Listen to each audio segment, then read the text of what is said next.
Ушул тапта өлкөнүн бардык аймактарында жазгы тала иштери башталып, дыйкандардын иши кызуу жүрүүдө. Айыл чарба министрлигинин маалыматы боюнча бүгүнкү күндө жалпы 200 гектар жерге айдап себүү иштери жүргүзүлүп, жумуштары жыйынтыкталган.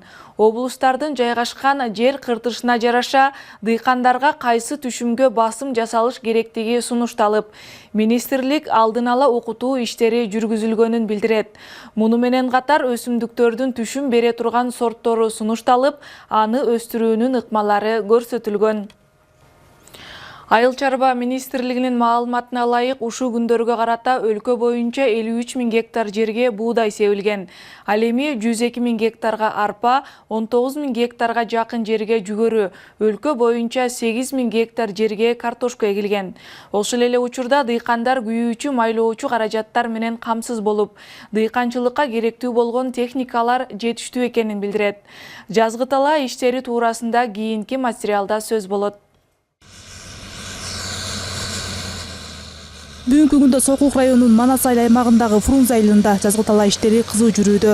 Аймак үчүн негизги айыл чарба өсүмдүктөрү арпа, беде, буудай, жүгөрү болуп эсептелет. Айтсак, аталган айылдын тургуну Акрор Факиров быйыл 20 гектарга жүгөрү айдоону пландап жатат. Бирок ал учурда жер катып кеткендиктен жерди жумшартуу иштерин жүргүзүп, 1-2 күндөн кийин гана жүгөрү эккенге киришерин айтты.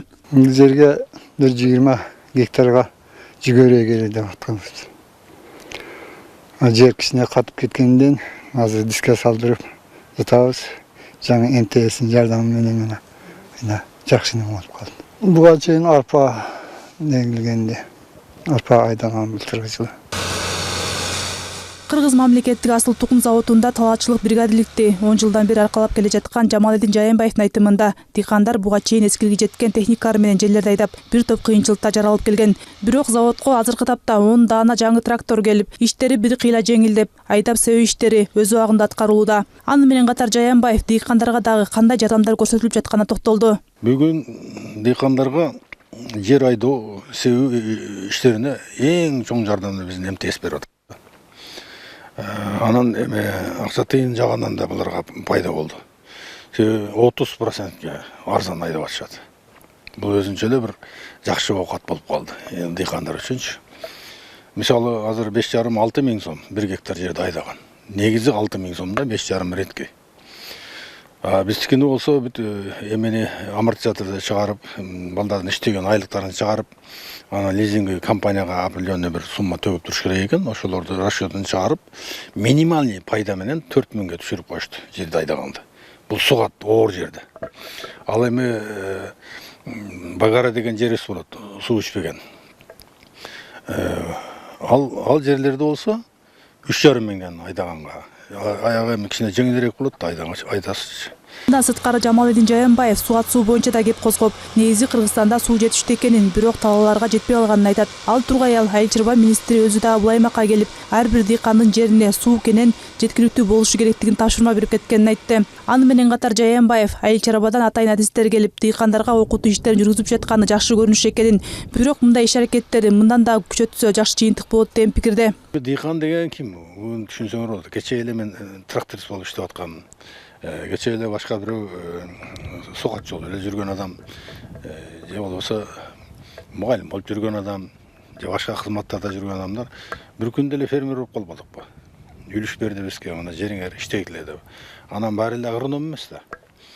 Агрономдук тажрыйба Кыргызстанда акыркы убакта азайып кетти. Жакшы көзөмөл болбой калды.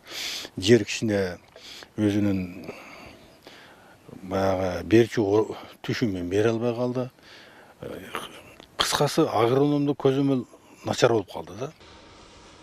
Өлкөдө жазгы тала иштеринин башталганына 2 айдын жүзү болуп калды. Ага ылайык бүгүнкү күндө жалпы 200 гектар жерге айдап себүү иштери жүргүзүлгөн. Бул боюнча айыл чарба жана кайра иштетүү өнөр жайы министрлигинин өсүмдүк өстүрүү жана багбанчылык бөлүмүнүн башчысы Туратбек Идрисов айтып, быйыл май өсүмдүктөрүнө жана андан тышкары тропикалык мөмө жемиштерге басым жасалып жатканын билдирди. Анын ичинен апельсин, мандариндин көчөттөрүн Түркиядан алып келип, Баткенге өстүрүп, сыноодон өткөрүү боюнча иштер башталган. Эгер жакшы жыйынтыктарды берсе, келерки жылы айдоо аянттары көбөйтүлмөкчү. Бүгүнкү күндө ушу почти 200 000 гектарга жер айдалып себилип калды. Анын ичинен жаздык буудайды алганда 60 000 гектар буудай себилип калды. 120 000 арпа, 4000-ге жакын кызылчасы, 1000 гектарга жакын өсүмдүк майы себилди. Андан сырткары ошо 4000ден ашык жүгөрү өсүмдүгүн себип калдык. Бүгүнкү күндө ошо көл өрөнү менен талас өрөнү ошо жаңыдан башталып, ошо кызуу жүрүп атат. Жер семирткичтерди алганда бүгүнкү күндө ошо 62 000 тонна жер семирткич ташылып келинди. Анын 20 000-дей бүгүнкү күндө бардык сатуу пункттарда бар. Өлкөдө азык-түлүк коопсуздугу боюнча абал туруктуу. Бул боюнча азык-түлүк боюнча чечимдерди ишке ашыруу бөлүмүнүн башчысы Эрбол Замирбеков айтып, андыктан кабатыр болчу эч кандай себеп жоктугун билдирди. Аны менен катар ал картошканын баасы боюнча да сөз козгоп, дыйкандарга кайрылып, былтыркы жылы гана айдаган аянттарды карманып, ошол көлөмдөн ашпоон сунуштайт. Себеп дегенде бүгүнкү күндө анализдин жыйынтыгы менен 2005-жылдын аягы менен картошканын баасы төмөндөшү мүмкүн. Быйыл картошканын баасы кымбат болду. Анан ошо биздин министрлик тараптан дагы ошол биздин урматтуу дыйкандарыбызга буга чейин айтып кетти. Азыр да мүмкүнчүлүк менен колдонуп айта кетсек, 2024-жылы сепкен гана аянттарды карманып, ошол көлө аянттардан ашырбай картошканы себүү быйыл зарыл. Анткени 25-жылдын аягы менен картошканын баасы түшүп кетиш ыктымал бар бизде бүгүнкү күндө. Бул негизи эле айыл чарба багытынан прогноз жасаш өтө оор, биякта ар кандай факторлордун себеби көп анткени.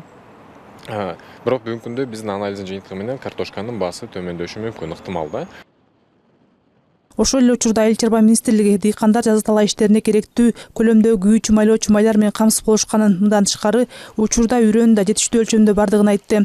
Аны менен катар жеңилдиктер күйүүчү май жана үрөөн менен колдоо көрсөтүлгөндөн сырткары дыйкандар үчүн жазгы талаа иштерине даярдык боюнча атайын окутуулар жүргүзүлүүдө.